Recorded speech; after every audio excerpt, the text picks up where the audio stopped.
स्वागत है दोस्तों आप सभी लोगों का ओनली सक्सेस यूके इस प्लेटफॉर्म पे। मित्र कहते हैं ना कि हर सफलता के लिए संकल्प बहुत मायने रखता है। खुद ही को कर बुलंद इतना कि खुदा बंदे से पूछे तेरी रजा क्या है। जी हाँ, बिल्कुल ये मान के लगिए कि जब तक तोड़ेंगे नहीं तब तक छोड़ेंगे नहीं। शुरुआत करते हैं एसएससी जीडी के पॉलिटी के इस नए सेशन का PIQ प्रीवियस ईयर पेपर के क्वेश्चन को। मूल भारतीय संविधान को हस्तलिखित किसने किया था? प्रेम बिहारी नारायण रायजादा ने। और इस भारतीय संविधान को इस पुस्तक के चारों तरफ सुंदर पुष्पों से, सुंदर चित्रों से अलंकृत किसने किया था? तो नंदलाल बोस और राम मनोहर सिन्हा, ब्योहर राम मनोहर सिन्हा, इन दोनों ने मिल करके इसे सजाया और अलंकृत किया था। किसको? भारतीय संविधान को। अगले सवाल पर चलते हैं। आंध्र राज्य अधिनियम भारत के भाषाई आधार का गठन किया गया था। किसके तहत किया गया था? तो प्रथम के तहत इसका गठन किया गया था। संघवाद भारत संविधान की प्रमुख विशेषताओं में से एक है, जिसके तहत राज्य संघीय सरकार के एजेंट हैं। राज्य क्या है? संघीय सरकार के एजेंट हैं, क्योंकि भारत राज्यों का संघ है। भारत क्या है? राज्यों का संघ है। निम्नलिखित में कौन 1928 में भारत के लिए संविधान का मसौदा तैयार करने वाले कांग्रेस नेताओं में से एक थे? तो उनका नाम था मोतीलाल नेहरू। नेहरू रिपोर्ट लाया गया था। इसी को हम लोग कौन सा रिपोर्ट कहते हैं? नेहरू रिपोर्ट। तो नेहरू रिपोर्ट कब तैयार किया गया था? 1928 में नेहरू रिपोर्ट लाया गया था। और उसके प्रमुख कौन थे? मोतीलाल नेहरू, जो पिता थे किसके? पंडित जवाहरलाल नेहरू के। और ये श्यामा प्रसाद मुखर्जी नाम सुने हैं, ये संघ के कार्यकर्ता थे और 1947 के बाद के मंत्रिमंडल में त्यागपत्र देने वाले कैबिनेट मंत्री यही थे। कौन? श्यामा प्रसाद मुखर्जी साहब। अगले सवाल पर आते हैं।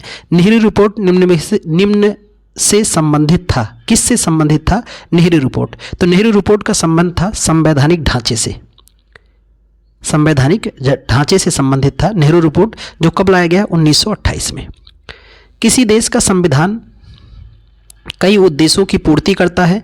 निम्नलिखित में से कौन सा विकल्प उनमें से एक नहीं हो सकता है?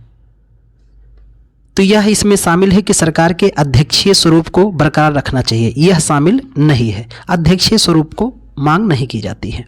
निम्नलिखित में से कौन सा कथन सत्य है?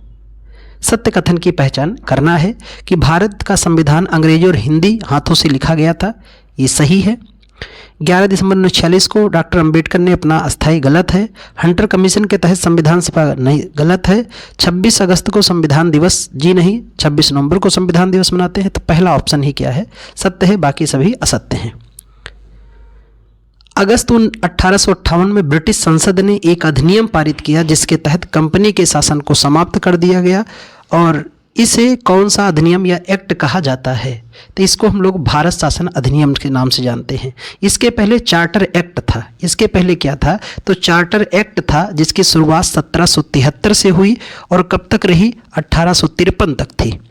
और 1858 में जाकर के इसमें परिवर्तन कर दिया गया। इसका नाम क्या किया गया? भारत सरकार अधिनियम, जो 1858 से शुरू हुआ और कब तक रहा? 1947 तक। कब तक? 1947 तक भारत सरकार अधिनियम। 1950 में भारतीय संविधान द्वारा देश को शासित करने वाले मौलिक दस्तावेज के रूप में किस अधिनियम को प्रतिस्थापित किया गया था? तो भारत शासन अधिनियम 1935। यानी हमारे नए संविधान के लागू होने से पहले तक कौन सा कानून लागू था? 1935 का संविधान ही लागू था। 26 जनवरी 1950 को ही समाप्त हो गया कौन सा अधिनियम? तो भारत शासन अधिनियम 1935 समाप्त हो गया और नया कानून लागू हो गया। 1774 में किस शहर में फोर्ट विलियम शीर्ष न्यायालय के रूप में स्थापित किया गया था? आप जानते हैं, कलकत्ता में। तो ये कलकत्ता का जो सुप्रीम कोर्ट बना था, ये सन 1774 में बना। और किस अधिनियम के तहत बना था? तो 1773 का रेगुलेटिंग एक्ट के तहत बनाया गया था। और इस कलकत्ता सुप्रीम कोर्ट के उस समय के चीफ जस्टिस ऑफ इंडिया कौन थे? Elijah Impey. ब्रिटिश भारत के उस समय जो मुख्य न्यायाधीश थे, एलिजाह इम्पे थे कलकत्ता सुप्रीम कोर्ट के न्यायाधीश। ये 4 सदस्यीय न्यायाधीश इसमें थे, हाइड, लिमिस्टर, चैम्बर, और मुख्य न्यायाधीश थे एलिजाह इम्पे। किस अधिनियम ने ईस्ट इंडिया कंपनी के सिविल सेवकों की भर्ती के आधार के रूप में खुली प्रतियोगिता व्यवस्था लागू किया था, जिसका अर्थ था भारतीय सिविल सेवा सबके लिए खुल गई है? 1853 का चार्टर एक्ट। पहली बार सिविल सेवा प्रतियोगी परीक्षा इसी अधिनियम के तहत कराई गई थी। किसके तहत? 1853 के चार्टर एक्ट के द्वारा कराई गई थी।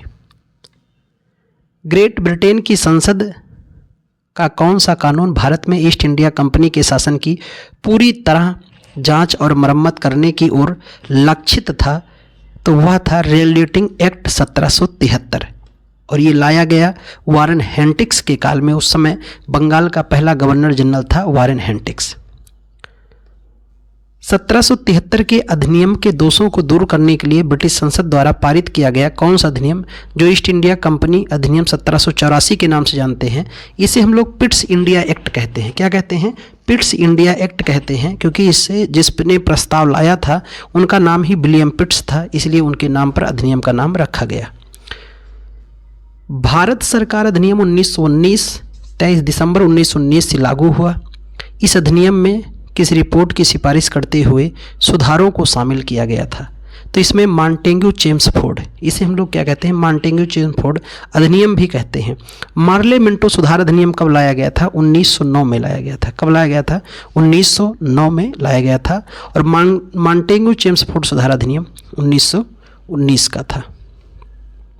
1833 के चार्टर एक्ट ने डैश के गवर्नर जनरल को भारत का गवर्नर जनरल बना दिया और नागरिक सैन्य शक्तियां उसमें निहित थी। तो बंगाल के गवर्नर को क्या बना दिया? गवर्नर जनरल बना दिया था। मोतीलाल नेहरू की अध्यक्षता में भारतीय संविधान के मसौदे को तैयार करने के लिए किस वर्ष एक समिति का गठन किया गया था? आंसर वही है, आयोग ने बदल दिया थोड़ा। यही नेहरू रिपोर्ट ही था, ये नेहरू रिपोर्ट ही है जो 1928 में लाया गया। पर आयोग का नेचर देख रहे हैं किस तरह से सवाल अलग अलग शिफ्टों में सवाल के स्वरूप को बदला है, पर आंसर वही है। ये समझना होगा मेरे विद्यार्थियों आपको। इसीलिए तो बोला जाता है PIQ द मोस्ट इंपॉर्टेंट। अगर PIQ नहीं शामिल किया तो क्या किया? कुछ नहीं किया आपने, केवल परीक्षा दे रहे हो, बाकी कुछ नहीं। भारत में संविधान सभा के चुनाव हुए थे। तो भारत में संविधान सभा के चुनाव जुलाई 1946 में हुए थे। और भारत में जो संविधान सभा गठन की गई थी, ये 3 सदस्यीय कैबिनेट मिशन के रिपोर्ट के आधार पर गठित किया गया था। और कैबिनेट मिशन भारत कब आया था? 24 मार्च 1946 को कौन मिशन आ गया था? Cabinet mission. और इसी मिशन के रिपोर्ट के आधार पर भारत में संविधान सभा का गठन हुआ था और इसकी स्थापना हुई थी 9 दिसंबर 1946 को। संविधान सभा को अस्थायी संसद के रूप में किस वर्ष परिवर्तित किया गया था? 1950 में। 1950 में ही संविधान सभा को भंग कर करके उसके नाम पर क्या रख दिया गया? संसद। तो संविधान सभा का वर्तमान नाम क्या है? संसद। और संविधान सभा का पुराना नाम क्या था? Imperial legislative council. संविधान सभा का पुराना नाम क्या है?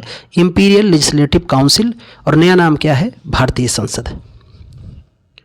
संविधान सभा के लगभग 300 सदस्यों ने भारत के संविधान को लिखने के लिए कितने समय तक बैठक की थी? टाइम पीरियड पूछ रहा है। तो आप जानते हैं 2 वर्ष 11 माह 18 दिन का समय लगा, तो अधिकतम हम 3 वर्ष लगाएंगे। कितना वर्ष? 3 वर्ष लगाएंगे। 2 वर्ष 11 माह 18 दिन का समय लगा। लगभग 65 लाख रुपए से अधिक का खर्चा आया था। प्रारूप समिति का इसमें बड़ा योगदान था, जो 7 सदस्यीय समिति थी, प्रारूप समिति।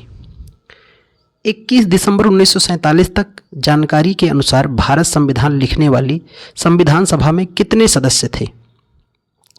299। अब आपको लगेगा ये कैसे? क्योंकि कैबिनेट मिशन ने जो सिफारिश की थी कि 10 लाख की जनता पर एक संविधान सभा सदस्य चुना जाएगा, तो उस आधार पे कुल 389 सदस्य आए। कितने सदस्य आए? 389 सदस्य हुए। अब 389 सदस्यों में 292 जो थे ब्रिटिश प्रांत के थे, 93 देसी रियासत से थे और 4 मुख्य कमिश्नरी प्रांत से थे। तो टोटल तो 389 था, लेकिन 299 क्यों बचे? तो इसलिए क्योंकि भारत पाकिस्तान का विभाजन हो गया, तो शेष सदस्य कहाँ चले गए? पाकिस्तान में। और इन 299 सदस्यों में से बात अगर हम करें तो जब संविधान सभा एक्सेप्ट किया गया तो बात हुआ कि कितने लोग संविधान को स्वीकार करेंगे। तो 299 में से केवल 284 सदस्यों ने ही हस्ताक्षर किया, बाकी शेष ने हस्ताक्षर भी नहीं किया भारत के संविधान को अपनाने के लिए। 299 में से 284 सदस्य शामिल हस्ताक्षर किए, जिसमें 8 महिलाएं भी शामिल थीं। कितनी? 8 महिलाएं हस्ताक्षर करने में शामिल थीं। वैसे संविधान सभा में कुल 15 महिलाएं थीं। कितनी थीं? 15 महिला। एकमात्र मुस्लिम महिला बेगम एयाज रसूल भी थी। लेकिन हस्ताक्षर करने में कितनी महिलाएं शामिल हुई? 8। और कितने सदस्यों ने संविधान सभा पे हस्ताक्षर किया? 284। और आखिरी 1947 में बचे कितने थे? 299। टोटल संविधान सभा में कितने सदस्य आए थे? 389। यहीं पर ध्यान रखना, अगर पूछा जाए संविधान सभा में कितने सदस्यों को लेकर चुनाव हुआ था? 296। 292 ब्रिटिश प्रांत के और 4 मुख्य कमिश्नरी प्रांत को मिला के 296 का चुनाव हुआ था। और इसमें सबसे बड़ी पार्टी के रूप में कौन आई थी? कांग्रेस। अगले सवाल पर चलते हैं। तो अगला सवाल है, संविधान सभा का मसौदा समिति का अध्यक्ष कौन था? मसौदा, या इसी को हम लोग मसौदा समिति को ही हम लोग कहते हैं प्रारूप समिति, जिसके अध्यक्ष थे डॉक्टर भीमराव अंबेडकर साहब को इसका अध्यक्ष बनाया गया था। ये अंबेडकर साहब को छोड़कर 6 सदस्यीय टीम थी।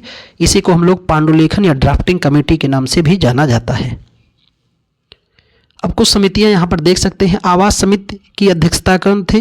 तो बी पट्टाभी सीतारमैया। वित्त और स्टाफ समिति डॉक्टर राजेंद्र प्रसाद। संघीय संविधान समिति के अध्यक्ष पंडित जवाहरलाल नेहरू। मसौदा या प्रारूप समिति के अध्यक्ष डॉक्टर भीमराव अंबेडकर। झंडा समिति के अध्यक्ष डॉक्टर राजेंद्र प्रसाद। प्रांतीय संविधान समिति के अध्यक्ष सरदार वल्लभ भाई पटेल। देशी रियासत समझौता समिति के अध्यक्ष कौन थे? डॉक्टर राजेंद्र प्रसाद। और प्रांतीय समिति के अध्यक्ष कौन थे? सरदार वल्लभ भाई पटेल। अब यहाँ विदेशी स्रोत की बात करें, आगे सवाल पूछा भी गया है। रूस से क्या लिया गया? मौलिक कर्तव्य। आयरलैंड से डीपीएसपी और राष्ट्रपति के निर्वाचन मंडल की व्यवस्था। जर्मनी से आपातकाल और राष्ट्रपति को मौलिक अधिकार संबंधी शक्तियाँ। अमेरिका से मौलिक अधिकार, न्यायिक पुनरावलोकन, महाभियोग, राष्ट्रपति के निर्वाचन। ये सभी कहाँ से लिए गए? तो अमेरिका से। निर्वाचक में पहली बार मिली थी, निर्वाचक भारत में पहली बार कब मिला? तो 1946 में। कॉन्स्टिट्यूशन कब मिला था? तो संविधान सभा 1946 में मिला। अगला सवाल है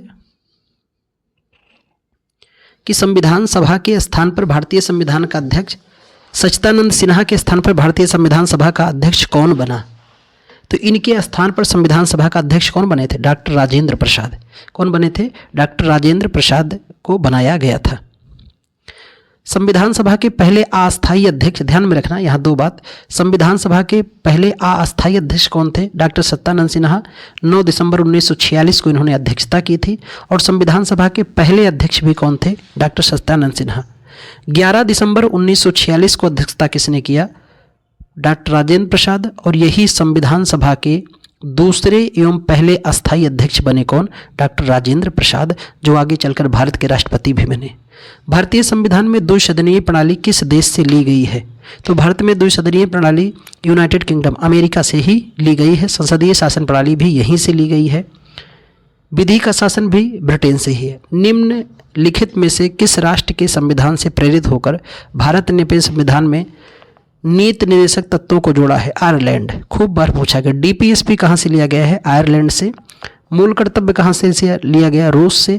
आपात बंद कहाँ से लिया गया? जर्मनी से। मौलिक अधिकार, महाभियोग, ये सभी कुछ कहाँ से लिया गया? तो संयुक्त राज्य अमेरिका से। भारत संविधान में मौलिक अधिकार की अवधारणा किस देश से लिया गया? अभी हम लोगों ने पढ़ा, तो आप कमेंट करके इसका आंसर आप बताइए। अगले सवाल पर आते हैं। भारत में एकल नागरिकता की अवधारणा किस राष्ट्र के संविधान पर आधारित है या अपनाया गया है? तो आप सभी जानते हैं एकल नागरिकता कहाँ से लिया गया है? यूनाइटेड किंगडम से। कहाँ से? यूनाइटेड किंगडम से लिया गया है एकल नागरिकता। भारत संविधान की संसदीय प्रणाली किस राष्ट्र के संविधान पर अपनाई गई है? यूनाइटेड किंगडम पर। भारतीय संविधान में अवशिष्ट शक्तियों का विचार किस देश के संविधान से प्रेरित है? तो आप जानते हो कनाडा से। समवर्ती सूची ऑस्ट्रेलिया से है। 3 सूचियां हमारे संविधान में, संघ सूची, राज्य सूची और समवर्ती। तो संघ पे कानून केंद्र बनाता है, राज्य पे राज्य सरकार, समवर्ती पे संघ और राज्य दोनों बनाते हैं। और ऐसे विषय जो ना तो संघ में हो, ना राज्य में, ना समवर्ती पे, उसी को अवशिष्ट सूची कहते हैं। क्या कहते हैं? अवशिष्ट। और अवशिष्ट कहाँ से लिया गया? कनाडा से। भारतीय संविधान में मूल कर्तव्य किस देश के संविधान से लिया गया? देखो कितना आसान सवाल है, सरल बिल्कुल। यूएसएसआर, जिसे आज हम लोग रूस भी कहते हैं। यूएसएसआर का 1991 में विघटन हो गया, किसके रूप में? रूस के रूप में। पंचवर्षीय योजना भी यहीं से लिया गया, रूस से। भारतीय संविधान में याचिका और द्विसदनीय पद्धति किस देश से संविधान से प्रेरित है? यूनाइटेड किंगडम या ब्रिटेन, जो भी ऑप्शन में हो। भारतीय संविधान में सरकार का संसदीय स्वरूप, देख रहे हो बार बार सवाल ये आ रहा है, इतना आसान और हलवा लल्लन टाप सवाल है, इनको भी अगर गलत करो आप तो फिर सही तो नहीं है। भारत के संविधान में व्यापार की स्वतंत्रता की अवधारणा किस देश के संविधान से अपनाया गया है? ऑस्ट्रेलिया से। कहाँ से लिया गया है? ऑस्ट्रेलिया से यह अवधारणा लिया गया है। अब आज का ये आखिरी सवाल रहा मित्र, देखो यहाँ लिखा क्या है कि कपड़े और चेहरे अक्सर झूठ बोलते हैं, इंसान की असलियत तो वक्त ही बताता है। जी हाँ, बहुत सुंदर कपड़े पहन लीजिए, खूब मेकअप कर लीजिए, ये आपकी पहचान नहीं है। उस समय आपकी नज़ाकत क्या है, हालात क्या है, आने वाला कल आपका क्या होने वाला है, ये मायने रखता है। तो उम्मीद कि आप लड़ेंगे और तोड़ेंगे, मंजिल जब तक मिलेगी नहीं तब तक रुकना नहीं है, झुकना नहीं है, बैठना नहीं है, लगे रहना है, नींद नारी त्याग करके अपने संकल्प को पूरा करो। जब तक लक्ष्य मिले नहीं तब तक रुको नहीं। अगले सेशन में पुनः मिलेंगे, तब